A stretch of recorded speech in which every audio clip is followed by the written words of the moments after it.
Hello నమస్తే. నేను journalist Srinivas. ఈరోజు మన తెలంగాణ పేపర్‌లో పల్లె పోరు ప్రక్రియ షురు అయిందని చెప్పి ఒక వార్తను రాసింది. పల్లె పోరు ప్రక్రియ అంటే గ్రామ పంచాయతీ ఎన్నికలకు సంబంధించి ఇప్పటికే ప్రభుత్వం క్యాబినెట్‌లో మొన్న ఒక డెసిషన్ తీసుకుంది. ఎన్నికలు పెట్టాలి అని చెప్పి. 50% లోపే ఉన్న రిజర్వేషన్‌లతోనే ఎన్నికలు పెట్టాలి. అంటే పాత రిజర్వేషన్‌లతోనే అని చెప్పి ఆల్రెడీ ఇన్‌స్ట్రక్షన్స్ ఇచ్చింది గవర్నమెంటు పంచాయతీరాజ్ శాఖకి. దానిపైన ఎన్నికల సంఘం నిన్న ఒక సవరణ ఓటర్ లిస్ట్ సవరణ షెడ్యూల్‌ని రిలీజ్ చేసింది. ఈ నెల 23 కల్లా సవరణ అయిపోవాలి. సవరణ చేసిన ఓటర్ లిస్ట్‌ని పబ్లిష్ చేయాలి. బయటికి అనౌన్స్ చేసి, ఈ నెల 26 నవంబర్ 26 కల్లా షెడ్యూల్ రిలీజ్ చేయాలి. నోటిఫికేషన్ కాకుండా షెడ్యూల్. గ్రామ పంచాయతీ షెడ్యూల్. ఎన్నికల షెడ్యూల్. రిలీజ్ చేసేస్తే ఆల్రెడీ ఇక కోడ్ వచ్చేస్తది. నెక్స్ట్ మంత్ 2025 కల్లా ఎన్నికల ప్రక్రియ క్లోజ్ కావాలని చెప్పి గ్రామ పంచాయతీకి సంబంధించి ఒక టార్గెట్ పెట్టుకుంది. దీనికి సంబంధించి ఈ ప్రక్రియ అయితే షురు అయిందట. ఈ ప్రక్రియ షురులో పల్లెలలో ఒక రాజకీయ వాతావరణం వేడెక్కింది. లాస్టు అక్టోబరు ఆ టైంలో ఇచ్చిన గ్రామ పంచాయతీ రిజర్వేషన్‌లన్నీ పోయినాయి. సెప్టెంబర్, అక్టోబర్‌లో ఇచ్చారు. ఇక అవి పోయి కొత్త రిజర్వేషన్‌ల కోసం వెయ్యి కళ్ళతో ఎదురు చూస్తారు యాస్పిరెంట్స్. మా గ్రామ పంచాయతీ ఏ రిజర్వేషన్ వస్తది? ఎస్సీకి వస్తదా? ఎస్టీకి వస్తదా? బీసీకి వద్దా? ఓపెన్‌కి వస్తదా? మహిళకి వస్తదా? అని ఎదురు చూస్తున్నారు. ఆ ఎదురు చూపులకి నాకు తెలిసి ఈ నవంబర్ 26తోని ఫుల్ స్టాప్ పడిద్ది. ఆ రోజు వస్తది. మరి ఈ పరిస్థితులలో ఇప్పటివరకు బీసీ సంఘాలు, బీసీ ఉద్యమాలు చేస్తున్న నాయకులు రిజర్వేషన్‌లు 42% ఇవ్వకపోతే రాష్ట్రం అగ్నిగుండం అయిద్ది. ఉద్యమాలు చేస్తాం. ఎట్టి పరిస్థితుల్లో ఒప్పుకోం. రేవంత్ రెడ్డిని మెడ వంచుతాం. మోడీని మెడ వంచుతాం అన్నారు. మరి ఎటు పోయారో ఏం అర్థం కావట్లేదు. సప్పుడు లేదు. మొత్తం సైలెంట్ అయిపోయారు. వీ ప్రభుత్వం ఏమో దూకుడుగా ఎన్నికలు పెట్టాలని చూస్తుంది పాత రిజర్వేషన్‌తోనే. ఇదంతా 2 సంవత్సరాల పాటు కామారెడ్డి డిక్లరేషన్ అనే ఒక కహాని చెప్పారు. కామారెడ్డి డిక్లరేషన్ పేరుతోని కలలల్లో బీసీలని ఊరేగించి టప్పునట కింద పడేశారు. ఇది ఇప్పుడు జరుగుతుంది. ఇది ఒక వార్త. మన తెలంగాణ పేపర్ ఇచ్చింది. రైట్. హ్మ్. ఆంధ్రజ్యోతి చూద్దాం. రైట్. మహిళల ఉన్నతే మా ప్రగతి అని చెప్పి నిన్న మహిళ సారె, మహిళ చీరె అని చెప్పి తెలంగాణ ప్రభుత్వం ఇందిరాగాంధీ జయంతి సందర్భంగా మహిళలకి 1,00,00,000 మంది మహిళలకి చీరలు పంపిణీ చేసింది. ఇదేం కొత్తది కాదు. బతుకమ్మ చీరలని కేసీఆర్ గతంలో ఇచ్చిండు. దాన్నే వీళ్ళు ఈ 2 ఇయర్స్ ఇయకుండా ఇప్పుడు ఇందిరమ్మ జయంతి సందర్భంగా ఇచ్చారు. సంతోషం. కానీ మహిళలేం అడుగుతున్నారంటే మహిళలు కోరుకున్న సారె కాదిది. మహిళలు సారె అడగలే. చీరె సారె అడగలే. వాళ్ళు అడిగింది మీరు ఇచ్చిన 6 గ్యారంటీల్లో నెలకు రూ. 2,500 మహిళలకి ఇస్తా అన్నారు. వాటి గురించి ఏంది అంటున్నారు. మీరేదో 2 సంవత్సరాల తర్వాత ఒక సీరిచ్చి మహిళల ప్రగతే, మహిళల ఉన్నతే మా లక్ష్యం అంటున్నారు. మేమిచ్చే సారె తీసుకోండి అంటున్నారు. వాళ్ళు ఆ సారె అడగట్లేదు. ఆ సారె వాళ్ళు కోరుకునే సారె కాదు. వాళ్ళు కోరుకుంటుంది మహిళలకి రూ. 2,500 ఇస్తా అన్నారు మంత్లీ. మీరు 2,500 ఇస్తే మేము నంబర్ 1 చీరలు కొనుక్కుంటాం అంటున్నారు. నువ్వేంది మాకు కొనిచ్చే చీరె? 2,500 చొప్పున మీరిస్తే మాకు రూ. 30,000 వస్తాయి. రూ. 30,000 పెడితే 30 చీరలొస్తాయి. మీరు పెట్టే వాటికంటే మంచి చీరలు. నిజంగానే చీరలే కొనుక్కోవాలంటే. అంటే నెలకు 2 చీరలొస్తాయి. కొనుక్కోవచ్చు.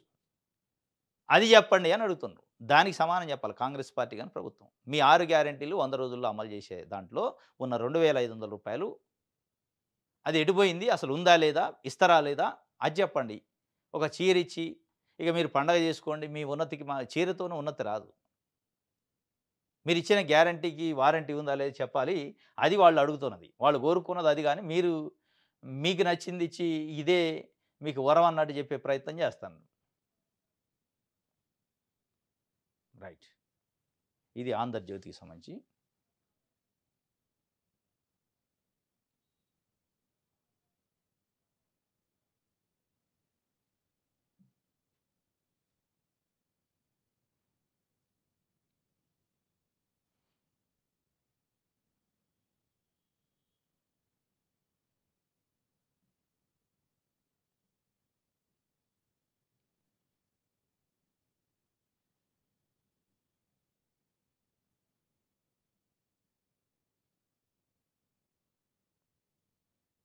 రైట్.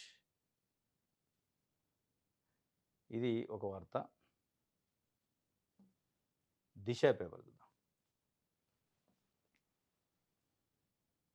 హ్మ్. నో రూల్స్, నో క్లాసెస్ అట. అలెన్ జూనియర్ కాలేజీల ఇష్టారాజ్యం. కాలేజీ గుర్తింపు ఒక పేరు మీద మరో పేరుతో ఇన్‌స్టిట్యూషన్. కళాశాలకు బదులు ఇన్స్టిట్యూషన్ల తరగతులు నిబంధనలకు విరుద్ధంగా వ్యవహారం ఫిర్యాదు చేసినా పట్టించుకొని ఇంటర్ బోర్డు. సోకాజ్ నోటీసులతో సరిపెడుతున్న డిఐఈఓలు. ఫిర్యాదు చేసినా పట్టించుకోవడానికి అది ఇంటర్మీడియట్ బోర్డు. అదేమన్నా ప్రజల కోసం, విద్యార్థుల కోసం పనిచేస్తున్నా అది? ఇట్లాంటి బ్రోకర్ సంస్థల కోసం పనిచేస్తుంది అది.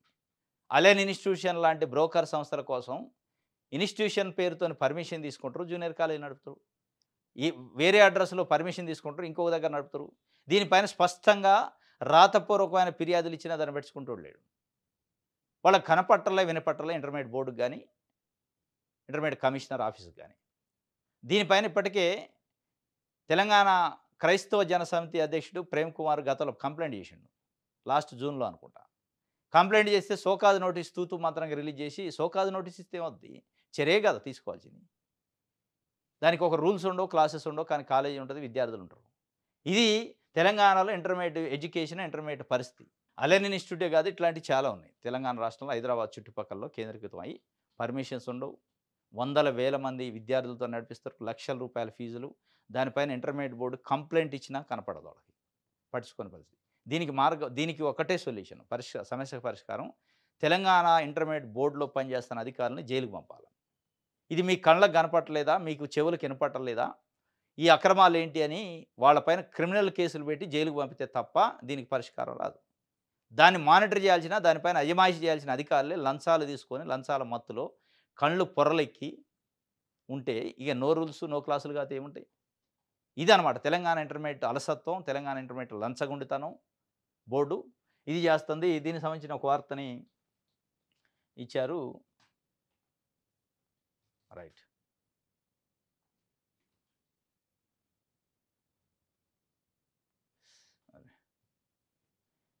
వెలుగు పేపర్ చూద్దాం. గ్రూప్ 2 తీర్పుపై అప్పీలుకు పోయే ఆలోచన చేస్తున్నారంటే టీజీపీఎస్సీ. డివిజన్ బెంచ్ను ఆశ్రయించనున్న టీజీపీఎస్సీ సెలక్షన్ లిస్ట్ రద్దు నేపథ్యంలో కమిషన్ భేటీ. నాడు వైట్నర్ వాడినోళ్లు లిస్టు తీస్తున్న ఆఫీసర్లు. గ్రూప్ 2 2015 గ్రూప్ 2 సెలక్షన్ లిస్ట్ నిన్న హైకోర్టు రద్దు చేసింది. దానిపైన అప్పీల్కి డివిజన్ బెంచ్కి కానీ లేదా సుప్రీంకోర్టుకి కానీ అప్పీల్కి వెళ్ళాలన్న ఆలోచన టీజీపీఎస్సీ చేస్తుందట. ఏది చేసినప్పటికీ టీజీపీఎస్సీ ఎంత వీక్‌గా ఉంది, టీజీపీఎస్సీ పరిస్థితి ఏంది, టీజీపీఎస్సీ అసలు భర్తీలు చేసే పరిస్థితి ఉందా, ఉద్యోగాలు కోర్టుల చుట్టూ తిరగటానికే సరిపోద్దా? ఇదే కాదు, చాలా నోటిఫికేషన్‌లో లీగల్ ఇష్యూస్ వస్తాయని తెలిసి కూడా అట్లా ఇష్యూ చేస్తారు నోటిఫికేషన్. వేసిన తర్వాత ఈ సందిగ్ధంలో కోర్టులకు వెళ్తూ ఉంటారు. కోర్టులకు వెళ్ళి సంవత్సరాల తరబడి అది నోటిఫికేషన్ ముందు పడదు. అందుకే చాలామంది యువత, నిరుద్యోగులు తెలంగాణ పబ్లిక్ సర్వీస్ కమిషన్ ఉద్యోగాలు ఇస్తే స్పందించిన పరిస్థితికి వచ్చారు ఇప్పుడు. యూపీపీఎస్సీయో, ఎస్ఎస్సీయో సెంట్రల్ గవర్నమెంట్‌కి సంబంధించిన ఆర్గనైజేషన్లు ఇచ్చే ఉద్యోగ నోటిఫికేషన్‌కి అటెండ్ అవుతున్నారు తప్ప వీళ్ళకి అటెండ్ కావట్లేదు. బ్యాంక్ సర్వీసింగ్‌లు ఇట్లాంటి వాటికి. అంత అలసత్వం, అంత నిర్లక్ష్యం ఉంది టీజీపీఎస్సీ దగ్గర. అప్పీల్కి వెళ్తారట. ఆడబిడ్డలకు సర్కారు సారే. మహిళలు ఏమంటున్నారంటే సర్కారు సారే సరే, సీరే సరే కానీ మాకు ఇస్తున్నాను 2500 పరిస్థితి ఏంటి? నువ్వు అన్న 100 రోజుల్లో 6 గ్యారెంటీల్లో ఉన్న 2500 ఎప్పుడు ఇస్తావని అడుగుతున్నారు. మీరు ఈ చీరలు ఇచ్చి సార్ ఇచ్చిన మేము సంబరపడండి అంటే వాళ్ళు సంబరపడే పరిస్థితి లేదు, తిట్టుకునే పరిస్థితి ఉంది. అది ఆలోచించండి. చనిపోయిన కాంట్రాక్టర్ పేరు మీద లేని పేషెంట్లకు తిండి పెట్టారట. బోగస్ కేస్ షీట్లతో భారీ దోపిడీ. విజిలెన్స్ ఎంక్వైరీలు వెల్లడి. ఎర్రగడ్డ ఆయుష్ హాస్పిటల్లో బయటపడ్డ డైట్ కుంభకోణం. 10 మంది డాక్టర్లు అధికారులపై వేటుకు రంగం. సిగ్గుండాలి డాక్టర్ కోర్జైతే. సిగ్గు శర ఉండాలి, చీమిని ఎత్తురు ఉండాలి. డాక్టర్లు మళ్ళీ మామూలు కాదు. మీరు కూడా లంచగుండలు అయితే ప్రాణాలు కాపాడాల్సిన వాళ్ళు లేని పేషెంట్లు ఉన్నట్టు, పెట్టని తిండిని పెట్టినట్టు, ఆ తిండి పెట్టే కాంట్రాక్టర్ చనిపోతే ఆ కాంట్రాక్టర్ పేరు మీద వీళ్ళే క్లెయిమ్ చేశారట. ఈ ఎంత దుర్భరం! హైదరాబాద్ నడిబొడ్డులో ఎర్రగడ్డ హాస్పిటల్లో, ఆయుష్ ఆసుపత్రిలో ఏ స్థాయిలో ఉందో కక్కుర్తి. నువ్వు అంత పెద్ద చదువు చదివి డాక్టర్ అయ్యి ఈ దేశం నిన్ను డాక్టర్ని తయారు చేస్తే, ఈ దేశంలో ఉన్న ప్రజలు కట్టిన ట్యాక్సులతోని నువ్వు డాక్టర్ కోర్స్ చదువుకుంటే ప్రజల కోసం కనీసం పని చేయాలి జీతంతోని. ఇది వదిలిపెట్టి తినే తిండిలో, పేదలకు రోగులకు పెట్టే తినే తిండిలో కూడా కమిషన్లకు అలవాటు పడ్డారంటే డాక్టర్లు ఎంత నీచానికి ఉడిగట్టే చూడండి. ఆయుష్ హాస్పిటల్ ఆ ఫుడ్ పెట్టే కాంట్రాక్టర్ లేడు, కాంట్రాక్ట్ సంస్థ లేదు, చనిపోయింది ఆయన. ఆ కాంట్రాక్ట్ సంస్థ వచ్చి పెట్టినట్టు భోజనం, ఆ భోజనం రోగులు తిన్నట్టు లేని రోగులను క్రియేట్ చేసి, కేస్ షీట్లు క్రియేట్ చేసి, లేని కాంట్రాక్టర్ క్రియేట్ చేసి డబ్బులు కోట్లల్లో తిన్నారట. వీళ్ళని జైలుకు పంపరు. ఇది బాధ. క్రిమినల్ కేసులు పెట్టి జైలుకు పంపి రాకుండా చేసి వాళ్ళ ఆస్తులు మొత్తం అటాచ్ చేస్తే ఇట్లాంటి అవినీతి అధికారులు ఎన్నులో వణుకు పుట్టింది. అది లేదు. రైట్. విజయక్రాంతి చూద్దాం.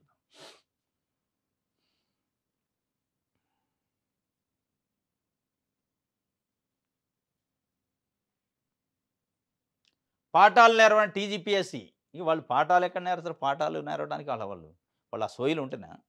ఒకసారి పేపర్ లీక్ అయిద్ది, ఒకసారి కోర్టుకు పోతారు, ఇంకోసారి రద్దు అయిద్ది, ఇంకోసారి వైట్నరు, రకరకాల సమస్యలతోని టీజీపీఎస్సీ అంటే ఛీ అనే పరిస్థితికొచ్చింది. టీజీపీఎస్సీ అంటే ఛీ! ఈ దీనికంటే వేరే జాబ్ ఏదైనా ప్రైవేట్ జాబ్ చేసుకుంటే బెటర్ అనే పరిస్థితికి వచ్చింది. సాక్షి పేపర్ చూద్దాం. మహిళలు తలెత్తుకునేలా తెలంగాణ సారీ ఉంటదట. ఏంది మీరు సంవత్సరానికి ఒకసారి ఇచ్చే చీర ఇక మహిళలు తలెత్తుకుంటారు. ఒక చీరతోనే తలెత్తుకుంటే మరి మీరన్న గ్యారంటీ ప్రకారం రూ. 2,500 వస్తే ఇంకెంత తలెత్తుకుంటారు? ఎంత హుందాగుంటారు వాళ్ళు? ఎంత ఆత్మవిశ్వాసంతోని ఉంటారు? మీరిచ్చే 500, 400 అయ్యే చీర ఇస్తేనే తలెత్తుకునేలాగా మహిళల్ని చేస్తా అంటున్నారు. కాబట్టి ఆ 2,500 కూడా ఇస్తే ఇంకా పెద్ద మంచిగా తలెత్తుకుంటారు. ఇంకా గౌరవంగా బతుకుతారు. రైట్.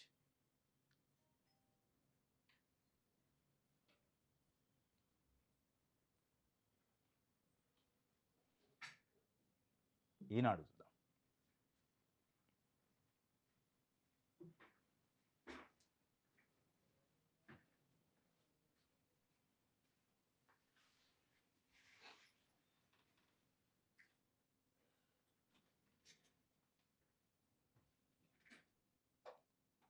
సినీ నటి ప్రత్యూష కేసులో తీర్పు రిజర్వ్ చేసిన సుప్రీంకోర్టు 2012 ఫిబ్రవరి 24 నాడు సినీ నటి ప్రత్యూష ఆత్మహత్య చేసుకొని చనిపోయిందని ఒక కేసు అయింది. ఆమె, ఆమెతో పాటు సిద్ధార్థ్ రెడ్డి అని వాళ్ళిద్దరు లవర్స్ అని అప్పట్లో అన్నారు. వీళ్ళిద్దరూ ఆత్మహత్య ప్రయత్నం చేసి ఆయనేమో బతికిండు, ఆమె చనిపోయింది. దానిపైన లేదు ఆత్మహత్యకు పురుగొల్పి హత్య చేశారని వాళ్ళు కేసు పెట్టారు ప్రత్యూష కుటుంబ సభ్యులు. దానికి ఇక్కడ లోయర్ కోర్టు 5 సంవత్సరాల కఠిన కారాగార శిక్ష, కొంత ఫైన్ ఏసింది. దాన్ని హైకోర్టుకు పోయారు. శిక్ష తగ్గించండి అంటే 5 సంవత్సరాల నుంచి 3 సంవత్సరాలకు హైకోర్టు శిక్షను తగ్గించింది. తగ్గించి ఫైన్‌ని పెంచింది. పెంచితే దానిపైన అసలు మొత్తమే శిక్ష రద్దు చేయాలని చెప్పి సిద్ధార్థ్ రెడ్డి సుప్రీంకోర్టులో అప్పీల్ చేసిండు. ప్రత్యూష తల్లి ఏం చేసింది, శిక్షను పెంచాలని కోర్టులో ఏసింది సుప్రీంకోర్టులో. ఆ సుప్రీంకోర్టులో 2012 నుంచి ఇప్పటి వరకు జరిగి కేసు ఇప్పటిదాకా ఇప్పుడు జరుగుతూ 2014 అనుకుంటా. 14 నుంచి ఇప్పటి వరకు అప్పీల్ నడుస్తూ 2025కి ఇప్పుడు ఈరోజు నిన్న తీర్పు రిజర్వ్ చేశారు. తీర్పు ఏమొస్తుందో తెలవదు. అప్పుడు తెలుగుదేశం పార్టీ నాయకుల పైన కూడా కొన్ని ఆరోపణలు అయ్యి వచ్చినాయి. దీంట్లో ఆ నాయకుల కుటుంబ సభ్యులు ఉండని. సరే మొత్తానికి సిద్ధార్థ్ రెడ్డి చుట్టూ ఆ కేసు చుట్టుకుంది. దీనికి సంబంధించిన ఒక వార్తని ఈనాడు పేపర్ ఇచ్చింది. ఇది ఈరోజు న్యూస్ అనాలిసిస్. రేపు తాజా వార్తలతో తిరిగి కలుసుకుందాం. Thank you.